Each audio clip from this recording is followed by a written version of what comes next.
The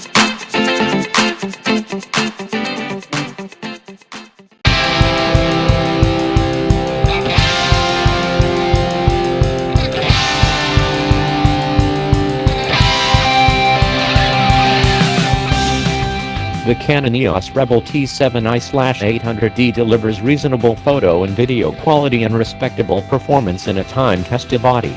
Relatively large compared to other cameras in its class, and its photos aren't as sharp as competitors. The bottom line for a step up in photo quality or performance from a phone or compact, the Canon EOS Rebel T7i800D remains a fan favorite. I usually steer people toward last generation, or more, models for the best value on a budget, and that's especially true with Canon's entry-level DSLRs, the Rebel series in the US. Canon tends to trickle down technology from older, higher-end models whose prices have dropped, and it just makes sense to buy those better models instead of the new one with the ancient insides. But the Rebel T7i, called the 800D in the UK and Australia, represents Canon's first truly significant update to the series, really since the T2i in 2010.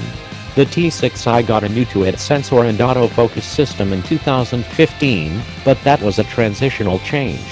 But somehow, Canon manages to make this big change feel incremental. It delivers roughly the same photo quality as before and shoots a little bit faster once you discount how fast the lens drives.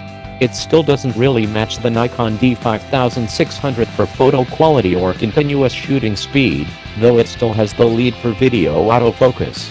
The camera costs $850 with the 18-55mm f4 5.6 STM lens, £895, $1,400, though regionally other kits are available.